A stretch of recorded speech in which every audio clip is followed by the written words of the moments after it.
Hi friends, ഏവർക്കും PSC smart വർക്കേഴ്സിന്റെ SCRT പഠന ക്ലാസ്സുകളിലേക്ക് ഹാർദമായ സ്വാഗതം.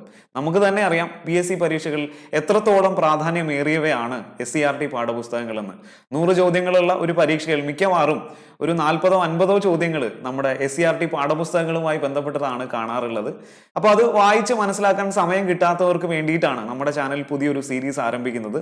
SCRT പാഠപുസ്തകങ്ങളുമായി ബന്ധപ്പെട്ട അനുബന്ധ വസ്തുതകളാണ് ഇവിടെ നമ്മൾ ചർച്ച ചെയ്യുക. ഇന്ന് ഒരു തുടക്കം എന്നോണം നമ്മുടെ ഭരണഘടനയെ കുറിച്ചാണ് നമ്മൾ പഠിച്ചെടുക്കാനായിട്ട് പോകുന്നത്. 7ാം ക്ലാസ്സിലെ സാമൂഹ്യശാസ്ത്ര പാഠപുസ്തകത്തിലെ 10ാമത്തെ അധ്യായം നമ്മുടെ ഭരണഘടന എന്ന ചാപ്റ്ററാണ് ഇന്നത്തെ ക്ലാസ്സിലൂടെ നമ്മൾ ഡിസ്കസ് ചെയ്തെടുക്കാനായിട്ട് പോകുന്നത്. വളരെ അധികം വിവരങ്ങൾ ഈ ഒരു ചാപ്റ്റർ പഠിക്കുന്നതിലൂടെ നമുക്ക് മനസ്സിലാക്കി എടുക്കാനായിട്ട് സാധിക്കും. നമ്മുടെ ഭരണഘടന കൊണ്ട് നമ്മൾ ഉദ്ദേശിക്കുന്ന കാര്യം എന്താണ്, ഭരണഘടന ഏത് വിധത്തിലാണ് രൂപപ്പെട്ടു വന്നത്, ഭരണഘടനയുടെ സവിശേഷതകൾ എന്തൊക്കെയാണ് തുടങ്ങിയ കാര്യങ്ങൾ മനസ്സിലാക്കാനായിട്ട് ഈ ഒരൊറ്റ ചാപ്റ്റർ കംപ്ലീറ്റ് ആയിട്ട് പഠിച്ചാൽ മതി. അപ്പോൾ ഏവരെയും ഹാർദമായി ഒരിക്കൽ കൂടി ക്ലാസ്സിലേക്ക് സ്വാഗതം ചെയ്യുന്നു. നമുക്ക് ക്ലാസ് ആരംഭിക്കാം. അപ്പോൾ ചാപ്റ്ററിന്റെ തുടക്കത്തിൽ ഇങ്ങനെയാണ് കാണുന്നത്.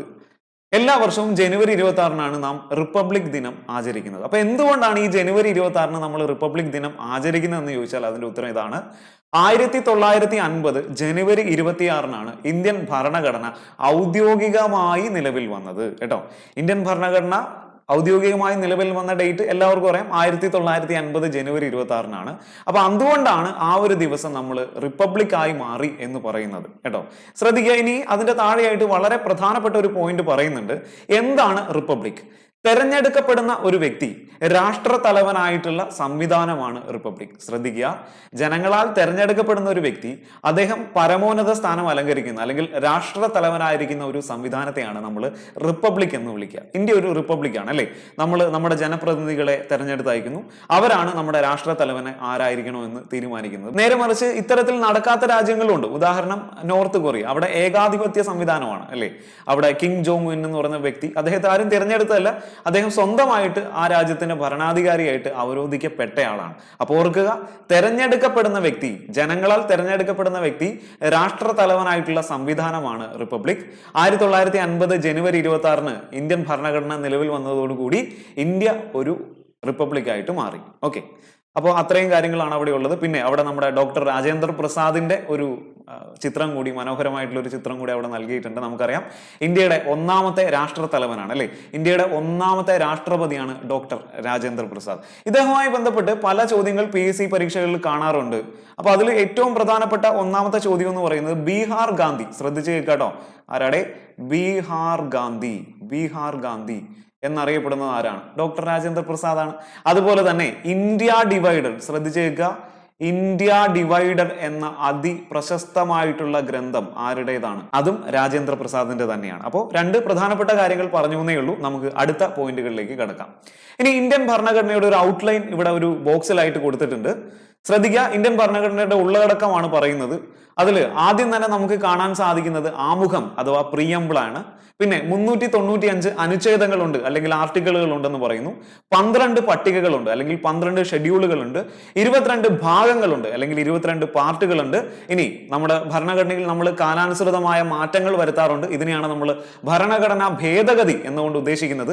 അപ്പോൾ 2013 മെയ് വരെ ടെക്സ്റ്റ് ബുക്കിൽ കൊടുത്തിട്ടുള്ള ഡാറ്റയാണ്, പുതുതായിട്ടുള്ള ഡാറ്റ ഒന്നും തന്നെ ഞാൻ കൂട്ടിച്ചേർക്കുന്നില്ല.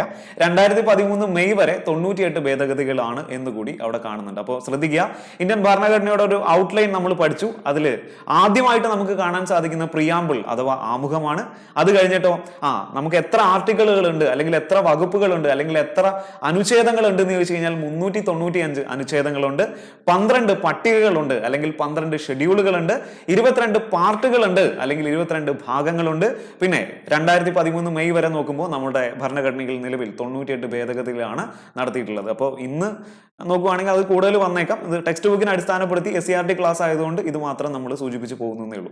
ഇനി ശ്രദ്ധിക്കുക, ഇന്ത്യൻ ഭരണഘടന പൂർത്തിയായത് എത്ര കാലയളവ് കൊണ്ടാണ്? വളരെയധികം ചർച്ചകൾക്ക് ശേഷമാണ് ഇന്ത്യ എന്നറിയപ്പെടുന്ന ആ ഒരു വൈവിധ്യങ്ങളുടെ രാജ്യത്തേക്ക് നമ്മളൊരു ഭരണഘടന കൊണ്ടുവരുന്നത്. അപ്പോൾ ഓർക്കുക, കൃത്യമായിട്ട് പറയുകയാണെങ്കിൽ 2 വർഷവും 11 മാസവും 17 ദിവസവും കൊണ്ടാണ് ഭരണഘടനാ നിർമ്മാണം പൂർത്തിയായത്.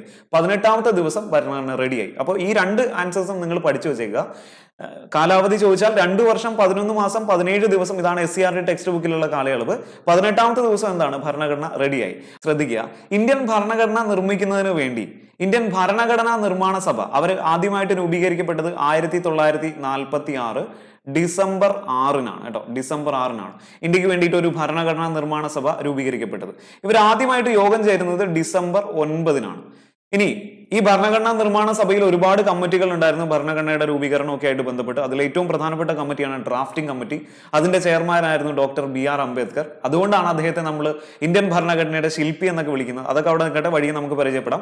അപ്പോൾ 1946 ഡിസംബർ 9-നാണ് ആദ്യമായിട്ട് ഇവർ സമ്മേളിക്കുന്നത്.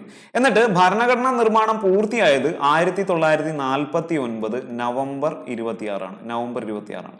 അപ്പൊ ഈ ഒരു കാലയളവ് ആണ് ഈ കൊടുത്തിരിക്കുന്നത്. 2 വർഷവും 11 മാസവും 17 ദിവസവും കൊണ്ടാണ് ഇന്ത്യൻ ഭരണഘടനാ നിർമ്മാണം പൂർത്തിയായത്. നമുക്ക് അടുത്ത വസ്തുതയിലേക്ക് പോകാം. ഇനി ശ്രദ്ധിക്കുക, എന്താണ് ഭരണഘടന എന്ന് നമ്മൾ അവിടെ പറഞ്ഞിട്ടുണ്ട്, ടെക്സ്റ്റ് ബുക്കിൽ പറഞ്ഞിട്ടുണ്ട്. ശ്രദ്ധിക്കുക, ലോ ഓഫ് ലാൻഡ് ആണ് ഭരണഘടന, അല്ലെ? ലോ ഓഫ് ലാൻഡ് എന്നറിയപ്പെടുന്നതാണ് ഭരണഘടന. അല്ലെങ്കിൽ ഒരു രാജ്യത്തെ പരമോന്നത നിയമ സംഹിതയാണ് ഭരണഘടന, അല്ലെങ്കിൽ ഒരു രാജ്യത്തെ അടിസ്ഥാന നിയമ സംഹിതയാണ് ഭരണഘടന. ആ രാജ്യത്ത് പിന്നീട് രൂപീകരിക്കപ്പെടുന്ന എല്ലാ നിയമങ്ങളും ഭരണഘടന അനുസരിച്ചാണ് രൂപീകരിക്കപ്പെടുന്നത്. ഇനി ഒരു നിയമവും ഭരണഘടനയ്ക്ക് എതിരായിട്ട് ആ രാജ്യത്ത് പ്രവർത്തിക്കുന്നില്ല. അപ്പോൾ ഓർക്കുക, 2 കാര്യങ്ങൾ നമുക്ക് പറയാൻ പറ്റും. അടിസ്ഥാന സംഹിതയാണ് ഭരണഘടന.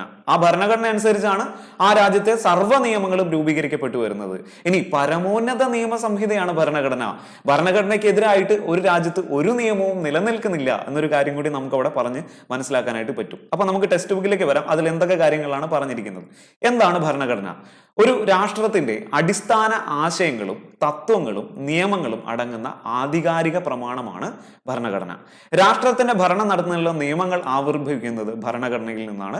ഏതൊരു രാഷ്ട്രത്തിലും ഭരണം നടത്തുന്നത് ഭരണഘടനയുടെ അടിസ്ഥാനത്തിലാണ്. അപ്പൊ ശ്രദ്ധിക്കുക, നമ്മൾ ഈ പറഞ്ഞ കാര്യങ്ങളൊക്കെ തന്നെയാണ്. അടിസ്ഥാന നിയമസംഹിതയാണ്, അതുപോലെ തന്നെ പരമോന്നത നിയമസംഹിതയാണ്.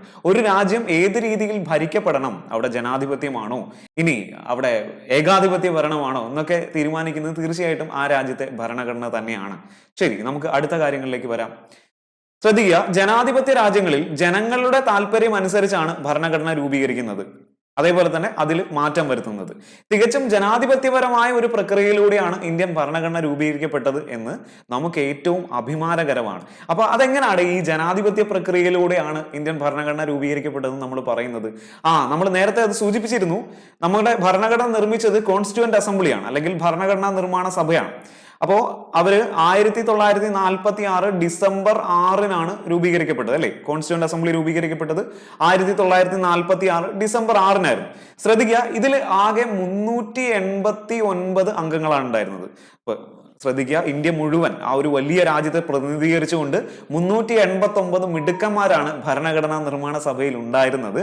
ഇതില് 296 പേർ ബ്രിട്ടീഷ് പ്രവിശ്യകളിൽ നിന്ന് തെരഞ്ഞെടുക്കപ്പെട്ടു വന്നവരായിരുന്നു. അതായത് ഈ യൂണിവേഴ്സൽ അഡൽട്ട് ഫ്രാഞ്ചൈസി അല്ലെങ്കിൽ പ്രായപൂർത്തി വോട്ടവകാശം ഉപയോഗിച്ച് ജനങ്ങൾ തെരഞ്ഞെടുത്ത് വിട്ട ആൾക്കാരാണ് 296 പേര്. പിന്നെ നമുക്ക് കുറെ നാട്ടുരാജ്യങ്ങളുണ്ടായിരുന്നു. ബ്രിട്ടീഷ് പ്രവിശ്യകൾ മാത്രമല്ല, കുറെ നാട്ടുരാജ്യങ്ങളുണ്ടായിരുന്നു. ആ നാട്ടുരാജ്യങ്ങളിൽ നിന്ന് നാമനിർദ്ദേശം ചെയ്യപ്പെട്ടു വന്ന 93 പേരും ഉണ്ടായിരുന്നു. അപ്പോൾ തികച്ചും എല്ലാ ഇന്ത്യക്കാരുടെയും ഒരു വോയിസ് ആ ഭരണഘടനാ നിർമ്മാണ സഭയിൽ ഉയർന്നു കേട്ടിരുന്നു. അപ്പൊ അതുകൊണ്ടാണ് നമ്മൾ പറയുന്നത്, തികച്ചും ജനാധിപത്യപരമായ ഒരു പ്രക്രിയയിലൂടെ തന്നെയാണ് ഇന്ത്യൻ ഭരണഘടന രൂപീകരിക്കപ്പെട്ടത്. അവർ ചർച്ചകളിലൂടെ കാലങ്ങൾ ഏതാണ്ട് 3 വർഷത്തോളം എടുത്ത്, അല്ലെ? ഏതാണ്ട് 3 വർഷത്തോളം എടുത്ത് ആണ് ഇതിലുള്ള സർവ്വ കാര്യങ്ങളും രൂപീകരിക്കപ്പെട്ടു. അപ്പൊ അത്രത്തോളം ചർച്ചകൾ അവിടെ നടന്നിട്ടുണ്ട്. അതുകൊണ്ട് നമുക്കത് ഉറപ്പിച്ച് പറയാനായിട്ട് സാധിക്കും. ഇന്ത്യൻ ഭരണഘടന രൂപീകരിക്കപ്പെട്ടത് നമുക്ക് അറിയാം ജനാധിപത്യപരമായിട്ടുള്ള ഒരു പ്രക്രിയയിലൂടെയാണ്.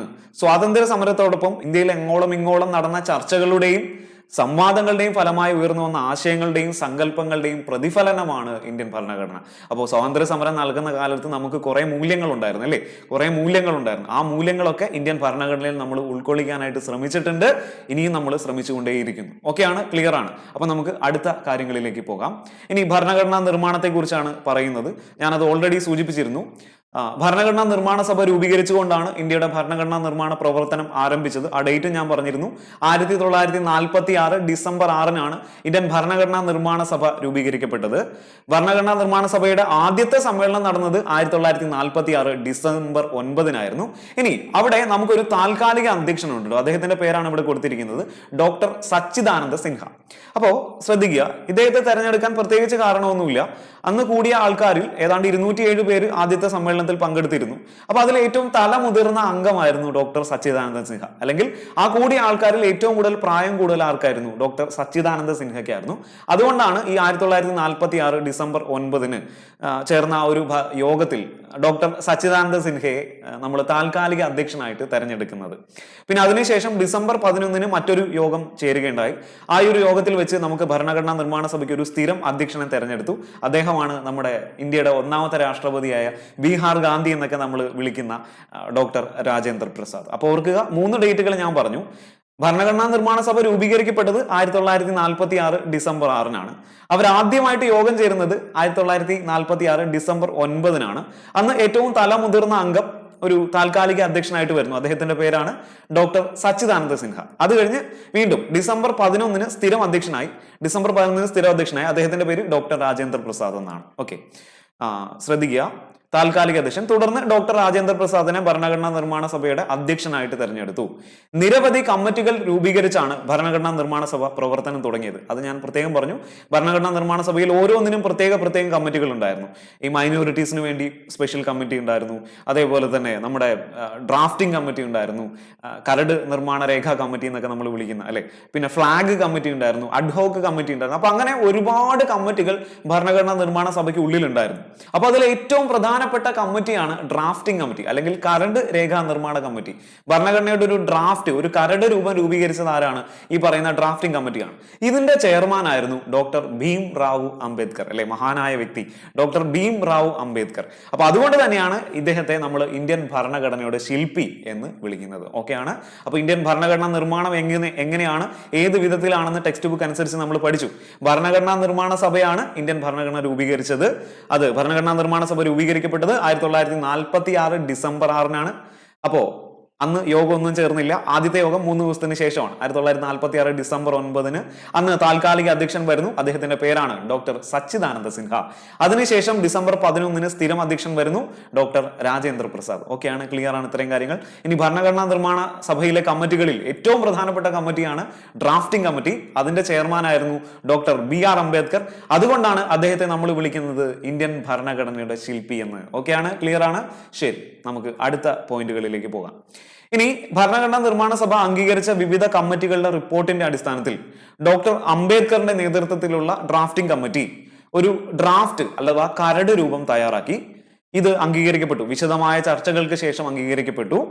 അങ്ങനെ 1949 നവംബർ 26-ന് ഭരണഘടനയ്ക്ക് അംഗീകാരം നൽകി. അപ്പോൾ ശ്രദ്ധിക്കുക, ഇന്ത്യൻ ഭരണഘടനാ നിർമ്മാണം പൂർത്തിയായത് 1949 നവംബർ 26-നാണ്. ഓക്കെ, നവംബർ 26-നാണ് പൂർത്തീകരിക്കപ്പെട്ടത്. അപ്പൊ ഈ നവംബർ 26-ന് അതുകൊണ്ട് നമ്മൾ ഭരണഘടനാ ദിനമായിട്ടും അതേപോലെ തന്നെ നിയമദിനമായിട്ടും ഒക്കെ ആചരിക്കാറുണ്ട്. ശ്രദ്ധിച്ചു കേൾക്കുക, നവംബർ 26-ന് നമ്മൾ എങ്ങനെയൊക്കെയാണ് ആചരിക്കുന്നത്? നവംബർ 26-ആണ് ഭരണഘടനാ ദിനം. ഭരണഘടനാ നിർമ്മാണം പൂർത്തിയായതുകൊണ്ടാണ്. ഇനി രാജ്യത്തെ പരമോന്നത നിയമ സംഹിതയാണല്ലോ ഭരണഘടന. അതുകൊണ്ട് തന്നെ നിയമദിനമായിട്ടും നവംബർ 26-ന് നമ്മൾ ആചരിക്കാറുണ്ട്. ഓക്കെ, ഇനി നവംബർ 26-ന് ഭരണഘടനാ നിർമ്മാണം പൂർത്തിയായെങ്കിലും ഇത് നിലവിൽ വന്നത് കെയിം ഇൻ ടു ഫോഴ്സ് എന്ന് നമ്മൾ പറയും. അത് തൊട്ടടുത്ത വർഷമാണ്. 1950 ജനുവരി 26-നാണ് ഭരണഘടന നിലവിൽ വന്നത്. അതുകൊണ്ടാണ് ഈ ഒരു ഡേറ്റ് നമ്മൾ റിപ്പബ്ലിക് ആയ ഡേറ്റ് ആയിട്ട് പറയുന്നത്. ഇതിന് ചരിത്രപരമായ പല കാരണങ്ങളും ഉണ്ട്. അപ്പൊ നമ്മൾ 1929 ഡിസംബർ മാസത്തിൽ ചേർന്ന INC സമ്മേളനം, ലാഹോർ സമ്മേളനത്തിൽ വെച്ച് നമ്മൾ ഇങ്ങനെ പറയുകയുണ്ടായി, തൊട്ടടുത്ത വർഷം ജനുവരി 26 ഇന്ത്യയുടെ ഒന്നാമത്തെ സ്വാതന്ത്ര്യ ദിനമായിട്ട് നമ്മൾ ആചരിക്കുമെന്നൊക്കെ നമ്മൾ പറയുകയുണ്ടായി. അപ്പോൾ അതാണ് പൂർണ്ണ സ്വരാജ് പ്രഖ്യാപനം. ശ്രദ്ധിക്കുക, ജവഹർലാൽ നെഹ്റുവിന്റെ നേതൃത്വത്തിലാണ് ലാഹോർ സമ്മേളനം നടന്നത്. 1929 ഡിസംബർ മാസത്തിലായിരുന്നു. അപ്പൊ അവിടെ അന്ന് തീരുമാനിക്കപ്പെട്ടത് തൊട്ടടുത്ത വർഷം ജനുവരി 26 ഇന്ത്യയുടെ ഒന്നാമത്തെ സ്വാതന്ത്ര്യ ദിനമായിട്ട് നമ്മൾ ആചരിച്ചിരിക്കും, അല്ലെങ്കിൽ പൂർണ്ണ സ്വരാജ് ആ ഒരു സമയം കൊണ്ട് നമ്മൾ നേടിയെടുത്തിരിക്കും എന്നാണ് അന്ന് പ്രഖ്യാപിച്ചത്. പക്ഷെ നമുക്കറിയാം 1930 നമുക്ക് സ്വാതന്ത്ര്യം കിട്ടിയില്ല. നമുക്ക് കുറെ വർഷം കഴിഞ്ഞ് 1947 ഓഗസ്റ്റ് 15-നാണ് സ്വാതന്ത്ര്യം കിട്ടുന്നത്. എന്നാലും അന്നൊരു ഡേറ്റ് അവിടെ നമ്മൾ പറഞ്ഞിട്ടുണ്ടായല്ലോ. അപ്പൊ അതിനോട് നീതി പുലർത്താനാണ് 1950 ജനുവരി 26 തന്നെ ഇന്ത്യ റിപ്പബ്ലിക് ആയ ഡേറ്റ് ആയിട്ട് മാറിയത്. അല്ലെങ്കിൽ 1950 ജനുവരി 26 തന്നെ ഇന്ത്യൻ ഭരണഘടന നിലവിൽ വന്നത്. ഓക്കെയാണ്, ക്ലിയർ ആണ്. ശരി, ഇനി ഭരണഘടനയുടെ ആമുഖത്തെ കുറിച്ചാണ് അടുത്ത നമ്മൾ പറഞ്ഞെടുക്കാനായിട്ട് പോകുന്നത്. അപ്പോ ഭരണഘടനയുടെ അടിസ്ഥാന ആദർശങ്ങളും മൂല്യങ്ങളും പ്രതിഫലിക്കുന്നതാണ് അതിന്റെ ആമുഖം. അല്ലെങ്കിൽ നമുക്ക് ഇങ്ങനെ പറയാം, ഭരണഘടനയുടെ ഉദ്ദേശ ലക്ഷ്യങ്ങൾ വിളംബരം ചെയ്യുന്ന അതിന്റെ ഏറ്റവും സംക്ഷിപ്ത രൂപമാണ് ആമുഖം. ശ്രദ്ധിച്ചു കേൾക്കുക. ഭരണഘടനയുടെ അടിസ്ഥാന ആശയങ്ങളും മൂല്യങ്ങളും പ്രതിഫലിക്കുന്ന അല്ലെങ്കിൽ ഭരണഘടനയുടെ ഉദ്ദേശ ലക്ഷ്യങ്ങൾ വിളംബരം ചെയ്യുന്ന ഏറ്റവും ചുരുക്കിയ രൂപം അല്ലെങ്കിൽ ഏറ്റവും സംക്ഷിപ്ത രൂപമാണ് ആമുഖം. ഈ ആമുഖം തയ്യാറാക്കിയത് ജവഹർലാൽ നെഹ്റു ആണ്. ഇന്ത്യയുടെ ഒന്നാമത്തെ പ്രധാനമന്ത്രിയായിരുന്ന ശ്രീ ജവഹർലാൽ നെഹ്റു ആണ് ആമുഖം തയ്യാറാക്കിയത്. അപ്പൊ അദ്ദേഹം 1946 ഡിസംബർ 13 ഭരണഘടനയിൽ ഒരു ഒബ്ജക്റ്റീവ് റെസൊല്യൂഷൻ അല്ലെങ്കിൽ ലക്ഷ്യപ്രമേയം അവതരിപ്പിക്കുകയുണ്ടായി. ഈ ലക്ഷ്യപ്രമേയമാണ് പിന്നീട് എന്തായിട്ട് മാറിയത്, ഇന്ത്യൻ ഭരണഘടനയുടെ ആമുഖമായിട്ട് മാറിയത്. അപ്പോൾ ആ ഡേറ്റുകൾ നമ്മൾ ഒരു ഓർഡറിൽ പഠിക്കുകയാണെങ്കിൽ ഒന്നോടെ നമുക്കൊന്ന് ക്വിക്കായിട്ട് റിവൈസ് എടുക്കാം. 1946 ഡിസംബർ 6 കോൺസ്റ്റിറ്റ്യൂന്റ് അസംബ്ലി രൂപീകരിക്കപ്പെട്ടു. ഡിസംബർ 9 ആദ്യമായിട്ട് അവർ യോഗം ചേർന്നു. താൽക്കാലിക അധ്യക്ഷൻ സച്ചിദാനന്ദ സിൻഹ. ഡിസംബർ 11 സ്ഥിരം അധ്യക്ഷൻ വരുന്നു. അദ്ദേഹത്തിന്റെ പേര് ഡോക്ടർ രാജേന്ദ്ര പ്രസാദ്. പിന്നെ ഡിസംബർ 13 ജവഹർലാൽ നെഹ്റു ലക്ഷ്യപ്രമേയം അഥവാ ഒബ്ജക്റ്റീവ് റെസൊല്യൂഷൻ ഭരണഘടനാ നിർമ്മാണ സഭയിൽ അവതരിപ്പിക്കുന്നു. അതാണ് പിന്നീട് ആമുഖമായിട്ട് മാറിയത്. ഓക്കെ, അപ്പോൾ അത് നമ്മുടെ ടെക്സ്റ്റ് ബുക്കിലും കൊടുത്തിട്ടുണ്ട്. ഭരണഘടനയുടെ ആമുഖം കാവ്യാത്മക ശൈലിയിൽ എഴുതിയത് ഇന്ത്യയുടെ പ്രഥമ പ്രധാനമന്ത്രിയായിരുന്ന ജവഹർലാൽ നെഹ്റു ആണ്. ഇന്ത്യൻ ഭരണഘടനയുടെ സത്തയും ഭരണഘടനയുടെ താക്കോലുമാണ് ആമുഖം എന്ന് പറയാം. അപ്പോൾ ആമുഖത്തിനെ പലരും പല രീതിയിലാണ് വിശേഷിപ്പിച്ചിട്ടുള്ളത്. നെഹ്റു തന്നെ പറയുന്നത് ഇന്ത്യൻ ഭരണഘടനയുടെ ആത്മാവും താക്കോലുമാണ്, അല്ലെ? ഇന്ത്യൻ ഭരണഘടനയുടെ ആത്മാവും താക്കോലുമാണ് ആമുഖം എന്നാണ് നെഹ്റു പറഞ്ഞിട്ടുള്ളത്. ഓക്കെ, പിന്നെ ഭരണഘടനയുടെ തിരിച്ചറിയൽ കാർഡാണ് എന്ന് പറഞ്ഞത് എൻ എ പൽക്കിവാല എന്നറിയപ്പെടുന്ന വ്യക്തിയാണ്. ഇന്ത്യയുടെ രാഷ്ട്രീയ ജാതകമാണെന്ന് പറഞ്ഞത് കെ എം മുൻഷിയാണ്. അങ്ങനെ ഒരുപാട് പേര് ആമുഖത്തെ പലതരത്തിൽ വിശേഷിപ്പിച്ചിട്ടുണ്ട്. ഓക്കെ, ഇനി ഭരണഘടനയുടെ ഉദ്ദേശവും ലക്ഷ്യവും ആമുഖത്തിൽ വ്യക്തമാക്കുകയും കൃത്യമായി പ്രഖ്യാപിക്കുകയും ചെയ്യുന്നു. നമ്മൾ ഭരണഘടന കൊണ്ട് എന്താണ് ഉദ്ദേശിക്കുന്നത്, എന്തൊക്കെയാണ് നമ്മുടെ രാജ്യത്തെ ഭരണരീതിയുടെ ലക്ഷ്യങ്ങൾ എന്നൊക്കെ അതിൻ്റെ അകത്ത് വളരെ വിശദമായിട്ട് പറയുന്നുണ്ട്. ഇനി ഈ ആമുഖത്തിൽ പറഞ്ഞിരിക്കുന്ന ലക്ഷ്യങ്ങൾ ഏതൊക്കെയാണെന്നാണ് ഇവിടെ വ്യക്തമായിട്ട് കൊടുത്തിട്ടുള്ളത്. അത് പരമാധികാരമാണ്. ഒന്നാമത്തെ പോയിന്റ് പരമാധികാരം, സോവറിനിറ്റി എന്ന് നമ്മൾ പറയും. അപ്പോൾ നമ്മുടെ രാജ്യത്തെ കാര്യങ്ങളൊക്കെ തീരുമാനിക്കുന്നത്, അതിനിപ്പോൾ അന്താരാഷ്ട്ര കാര്യങ്ങളാണെങ്കിലും ആഭ്യന്തര കാര്യങ്ങളാണെങ്കിലും തീരുമാനിക്കുന്നത് നമ്മൾ തന്നെയാണ്. വേറൊരു രാജ്യത്തിന് ഇടപെടൽ അവിടെ ഇല്ല. അപ്പൊ അതുകൊണ്ടാണ് നമ്മൾ പരമാധികാര രാജ്യമാണെന്ന് പറയുന്നത്. അപ്പോൾ ശ്രദ്ധിക്കുക, ആമുഖത്തിൽ പറഞ്ഞിരിക്കുന്ന ലക്ഷ്യങ്ങളെ കുറിച്ചാണ് ഇതിൻ്റെ അകത്ത് പറയുക. പരമാധികാരം, ബാഹ്യവും ആഭ്യന്തരവുമായ കാര്യങ്ങളിൽ തീരുമാനമെടുക്കുന്നതിന് രാഷ്ട്രത്തിനുള്ള അധികാരമാണത്. പിന്നെ അടുത്തത് സ്ഥിതി സമത്വം അല്ലെങ്കിൽ സോഷ്യലിസം എന്ന് പറയും. സോഷ്യലിസം സമൂഹത്തിലെ സാമൂഹിക, സാമ്പത്തിക, രാഷ്ട്രീയ അസമത്വങ്ങൾ കുറച്ച് സാമൂഹിക നീതി ഉറപ്പാക്കുക. അതാണ് സ്ഥിതി സമത്വം അഥവാ സോഷ്യലിസം കൊണ്ട് ഉദ്ദേശിക്കുന്നത്. അപ്പോൾ എന്താണ് സ്ഥിതി സമത്വം അഥവാ സോഷ്യലിസം? സമൂഹത്തിലെ സാമൂഹിക, സാമ്പത്തിക, രാഷ്ട്രീയ അസമത്വങ്ങൾ കുറച്ച് സാമൂഹിക നീതി ഉറപ്പാക്കുക. പിന്നെ നമുക്കറിയാം അടുത്തത് ജനാധിപത്യമാണ്. ജനങ്ങൾ തെരഞ്ഞെടുക്കുന്ന ജനപ്രതിനിധികളിലൂടെ ഭരണം നടത്തുന്നു. അതിനെയാണ് നമ്മൾ ജനാധിപത്യ രാജ്യം അല്ലെങ്കിൽ ഡെമോക്രാറ്റിക് കൺട്രി എന്ന് പറയുന്നത്. പിന്നെ റിപ്പബ്ലിക്കാണ്. രാഷ്ട്രത്തലവനെ തെരഞ്ഞെടുപ്പിലൂടെ നിശ്ചയിക്കുന്നു, അല്ലെങ്കിൽ ജനങ്ങൾ തെരഞ്ഞെടുക്കുന്ന വ്യക്തിയാണ് രാഷ്ട്രത്തലവൻ. അതാണ് റിപ്പബ്ലിക്. പിന്നെ മതേതരത്വമാണ്. ഇഷ്ടമുള്ള മതത്തിൽ വിശ്വസിക്കുന്നതിനും പ്രചരിപ്പിക്കുന്നതിനും പൗരന്മാർക്കുള്ള അവകാശമാണത്. രാഷ്ട്രം ഒരു മതത്തിനോടും പ്രത്യേകിച്ച് ഒരു വിവേചനവും കാണിക്കുന്നില്ല. രാഷ്ട്രത്തിന് അല്ലെങ്കിൽ ഔദ്യോഗിക മതമില്ല എന്ന് നമുക്ക് പറയാം. അപ്പൊ ഇതെല്ലാം കൂടെ ചേർത്തിട്ട്, ഈ ആമുഖത്തിലുള്ള ലക്ഷ്യങ്ങളെല്ലാം കൂടെ ചേർത്തിട്ട് നമ്മൾ ഇങ്ങനെ പറയാറുണ്ട്, ഇന്ത്യ ഒരു പസോമ ജെറിയാണ്. എങ്ങനെയാണ് പസോമ ജെറി? ഇന്ത്യ ഒരു പസോമ ജെറിയാണെന്ന് പഠിച്ചു വെച്ചാൽ മതി. പരമാധികാര, സോഷ്യലിസ്റ്റ്, മതേതരത്വ, ജനാധിപത്യ റിപ്പബ്ലിക്കാണ്. ഇന്ത്യ ഒരു പസോമ ജെറിയാണ്. പരമാധികാര, സോഷ്യലിസ്റ്റ്, മതേതരത്വ, ജനാധിപത്യ റിപ്പബ്ലിക്കാണ്. ഇതിൽ രണ്ട് കാര്യങ്ങൾ, ആദ്യം പരമാധികാരവും ജനാധിപത്യവും റിപ്പബ്ലിക്കും മാത്രമേ ഉണ്ടായിരുന്നുള്ളൂ. ഇതിൽ ഈ സോഷ്യലിസവും മതേതരത്വവും പിന്നീട് കൂട്ടിച്ചേർക്കപ്പെട്ടതാണ്, അല്ലെങ്കിൽ ഒരു ഭേദഗതിയിലൂടെ ആമുഖത്തിലേക്ക് കൂട്ടിച്ചേർക്കപ്പെട്ടിട്ടുള്ളതാണ്. അപ്പൊ അതും ഒരു പ്രധാനപ്പെട്ട ചോദ്യമാണ്. ഇന്ത്യൻ ഭരണഘടനയുടെ ആമുഖം അല്ലെങ്കിൽ പ്രിയാമ്പിൾ, ഉദ്ദേശ ലക്ഷ്യങ്ങൾ വിളംബരം ചെയ്യുന്ന സംക്ഷിപ്ത രൂപം, അത് ആകപ്പാടെ ഒരേ ഒരു തവണ മാത്രമേ ഭേദഗതി ചെയ്യപ്പെട്ടിട്ടുള്ളൂ. അത് ഏതാണ് ആ ഭേദഗതി എന്ന് ചോദിച്ചാൽ 1976 42-ാം ഭേദഗതി. 1976 42-ാം ഭേദഗതി. അപ്പൊ ഈ 42-ാം ഭേദഗതിയിലൂടെയാണ് സോഷ്യലിസം, മതേതരത്വം എന്നീ രണ്ട് ലക്ഷ്യങ്ങൾ ഭരണഘടനയുടെ ആമുഖത്തിൽ കൂട്ടിച്ചേർക്കപ്പെട്ടത്. അങ്ങനെയാണ് നമ്മൾ പസോമ ജെറിയായിട്ട് മാറിയത്. ഇപ്പൊ നിലവിൽ ഇന്ത്യ എന്താണെന്ന് ചോദിച്ചാൽ പസോമ ജെറിയാണെന്ന് പറയണം. പരമാധികാര, സോഷ്യലിസ്റ്റ് അല്ലെങ്കിൽ സ്ഥിതി സമത്വ, മതേതരത്വ, ജനാധിപത്യ റിപ്പബ്ലിക്കാണ്. ഓക്കെയാണ്. ക്ലിയർ ആണ്. ഇനി 1976 ഈ ഭേദഗതി കൊണ്ടുവരുന്ന സമയത്ത് ഇന്ത്യയുടെ പ്രൈം മിനിസ്റ്റർ ഇന്ദിരാഗാന്ധിയാണ്. അയൺ ലേഡി എന്നൊക്കെ അറിയപ്പെടുന്ന ഇന്ദിരാഗാന്ധിയാണ് ആ സമയത്ത് പ്രധാനമന്ത്രിയായിരുന്നത്. ആ സമയത്ത് രാഷ്ട്രപതി ഫക്രുദ്ദീൻ അലി അഹമ്മദ് ആയിരുന്നു. ആരാടെ? ഫുക്രു ആയിരുന്നു എന്ന് ഓർത്താൽ മതി, അല്ലെങ്കിൽ ഫക്രുദ്ദീൻ അലി അഹമ്മദ് ആയിരുന്നു ആ സമയത്ത് രാഷ്ട്രപതി. ഓക്കെ, ഇനി ആമുഖത്തിൽ ഇത്രയും കാര്യങ്ങൾ മാത്രമാണോ പറഞ്ഞിട്ടുള്ളത്? ഒരിക്കലും അല്ല. ആമുഖത്തിൽ വേറെ കുറച്ച് ലക്ഷ്യങ്ങൾ കൂടി അവിടെ പരാമർശമുണ്ട്. നീതി, സ്വാതന്ത്ര്യം, സമത്വം, സാഹോദര്യം. അപ്പോൾ അത് ഇങ്ങനെ നമുക്ക് പറയാം: ലിബർട്ടി, ഇക്വാലിറ്റി, ഫ്രട്ടേണിറ്റി. ലെഫ് എന്ന് ഓർക്കുക, അതിനോടൊപ്പം ജസ്റ്റിസ്. ലെഫ് ജെ എന്ന് ഓർത്താൽ മതി. Left J, liberty, equality, fraternity, justice. അല്ലെങ്കിൽ സ്വാതന്ത്ര്യം, സമത്വം, സാഹോദര്യം, ജസ്റ്റിസ്. ഇതും കൂടി നമ്മുടെ ആമുഖത്തിൽ ഭരണഘടനയുടെ ലക്ഷ്യങ്ങളായിട്ട് പരാമർശിച്ചിട്ടുണ്ട്. അടിസ്ഥാന ലക്ഷ്യങ്ങളുണ്ട്, അതിനു പുറമെ ഈ ഒരു കാര്യങ്ങളും രാഷ്ട്രം ഉറപ്പുവരുത്തേണ്ട ലക്ഷ്യങ്ങൾ തന്നെയാണെന്ന് പരാമർശിച്ചിട്ടുണ്ട്. അപ്പൊ നമുക്ക് ഒന്നോടെ നോക്കാം ആമുഖത്തിൽ പറഞ്ഞിരിക്കുന്ന കാര്യങ്ങൾ എന്തൊക്കെയാണ്. ആമുഖം എന്താണ്? ആമുഖം ഭരണഘടനയുടെ ചുരുങ്ങിയ രൂപമാണ്, അല്ലെങ്കിൽ ഭരണഘടനയുടെ അടിസ്ഥാന പ്രമാണങ്ങളും ആശയങ്ങളും വളരെ വിശദമായിട്ട് ചുരുക്കി പറഞ്ഞിരിക്കുന്ന രൂപമാണ് ആമുഖം. അപ്പൊ ആമുഖത്തിൽ പറഞ്ഞിരിക്കുന്ന ഒരേ ഒരു ഡേറ്റ് എന്നറിയപ്പെടുന്ന 1949 നവംബർ 26 ആണ് കേട്ടോ. അതും PSC യുടെ ഒരു ചോദ്യമാണ്. ഇന്ത്യൻ ഭരണഘടനയുടെ ആമുഖത്തിൽ പറഞ്ഞിരിക്കുന്ന ഒരേ ഒരു ഡേറ്റ് ഏതാണ്? 1949 നവംബർ 26 ആണ്. ഇനി അതിൽ ഭരണഘടനയുടെ അടിസ്ഥാന ലക്ഷ്യങ്ങളായിട്ട് നമ്മൾ പറയുന്ന കാര്യങ്ങൾ ഏതൊക്കെയാണ്? ഏതൊക്കെയാണ്? പസോമജറിയാണ്, പരമാധികാരം, സോഷ്യലിസം, ജനാധിപത്യം, മതേതരത്വം, റിപ്പബ്ലിക്. ഇതിൽ സോഷ്യലിസവും മതേതരത്വവും പിന്നീട് കൂട്ടിച്ചേർക്കപ്പെട്ടതാണ് 1976 42ാം ഭേദഗതിയിലൂടെ. ആ സമയത്ത് പ്രധാനമന്ത്രി ഇന്ദിരാഗാന്ധി ആയിരുന്നു. ആ കാര്യങ്ങളൊന്നും തന്നെ മറന്നു പോകണ്ട. ഇനി അടിസ്ഥാന ലക്ഷ്യങ്ങൾ പുറമെ വേറെ കുറെ ലക്ഷ്യങ്ങൾ കൂടി പറയുന്നുണ്ട്. അതേതൊക്കെയാണ്? ലെഫ് ജെ എന്ന് ഓർത്തിരിക്കുക. Left J, liberty, equality, fraternity, justice. സ്വാതന്ത്ര്യം, സമത്വം, സാഹോദര്യം, നീതി അല്ലെങ്കിൽ ജസ്റ്റിസ്. അപ്പൊ അത്രയും കാര്യങ്ങൾ നമ്മൾ അവിടെ പഠിച്ചു മനസ്സിലാക്കി. ഓക്കെയാണ്. ഇനി ഇന്ത്യൻ ഭരണഘടനയുടെ പ്രധാനപ്പെട്ട സവിശേഷതകളെ കുറിച്ചാണ് ഇനി നമ്മുടെ ടെക്സ്റ്റ് ബുക്കിൽ പറഞ്ഞിട്ടുള്ളത്. അപ്പൊ ഭരണഘടനയുടെ സവിശേഷതകൾ എന്തൊക്കെയാണ്? പാർലമെന്ററി സമ്പ്രദായം, അല്ലെ? നമ്മൾ തെരഞ്ഞെടുക്കുന്ന ജനപ്രതിനിധികൾ ചേർന്നിട്ടാണ് ഇന്ത്യയെ ഭരിക്കുന്നത്. അപ്പൊ പാർലമെന്ററി സമ്പ്രദായം. പിന്നെ മൗലിക അവകാശങ്ങൾ, മൗലിക കർത്തവ്യങ്ങൾ, നിർദ്ദേശക തത്വങ്ങൾ, നിയമവാഴ്ച, സംയുക്ത വ്യവസ്ഥ അല്ലെങ്കിൽ ഫെഡറൽ സിസ്റ്റം, എഴുതപ്പെട്ട ഭരണഘടന, സ്വതന്ത്ര നീതിന്യായ വ്യവസ്ഥ. ഓക്കെ, ഇതൊക്കെയാണ് ഇന്ത്യൻ ഭരണഘടനയുടെ പ്രധാനപ്പെട്ട സവിശേഷതകൾ. ഒന്നുകൂടെ പറയാം: പാർലമെന്ററി സമ്പ്രദായം, മൗലിക അവകാശങ്ങൾ, മൗലിക കർത്തവ്യങ്ങൾ, നിർദ്ദേശക തത്വങ്ങൾ, നിയമവാഴ്ച, സംയുക്ത വ്യവസ്ഥ അഥവാ ഫെഡറൽ സിസ്റ്റം, എഴുതപ്പെട്ട ഭരണഘടന അഥവാ റിട്ടൺ കോൺസ്റ്റിറ്റ്യൂഷൻ, സ്വതന്ത്ര നീതിന്യായ വ്യവസ്ഥ അല്ലെങ്കിൽ ഇൻഡിപെൻഡന്റ് ജുഡീഷ്യറി എന്ന് നമ്മൾ പറയും. ഓക്കെ, അപ്പൊ ഇത് നമ്മൾ അടുത്ത പാർട്ടായിട്ടാണ് ഡിസ്കസ് ചെയ്യുന്നത്, അല്ലെങ്കിൽ വീഡിയോയ്ക്ക് ലെങ്ത് കൂടി പോകും. അപ്പൊ അതുകൊണ്ട് തന്നെ നമ്മൾ ഈ ഒരു ഭരണഘടനയുടെ പ്രധാനപ്പെട്ട സവിശേഷതകൾ മുതൽ അടുത്ത പാർട്ടായിട്ടാണ് പഠിക്കുക. അപ്പൊ ഇതുവരെ നമ്മൾ പഠിച്ച കാര്യങ്ങളൊന്ന് നോക്കാം. അപ്പൊ ആദ്യം നമ്മൾ ഭരണഘടനാ നിർമ്മാണം തൊട്ടാണ് പറഞ്ഞു വന്നത്. നിർമ്മാണത്തെക്കുറിച്ചും ആമുഖത്തെക്കുറിച്ചുമാണ് പറഞ്ഞത്. ആ ഡേറ്റുകളൊക്കെ ഓർക്കുക. ഭരണഘടനാ നിർമ്മാണ സഭ, ഭരണഘടനാ നിർമ്മാണ സഭ രൂപീകരിക്കപ്പെട്ടത് 1946 ഡിസംബർ 6-നാണ്. അവർ ആദ്യമായിട്ട് യോഗം ചേരുന്നത് ഡിസംബർ 9-നാണ്.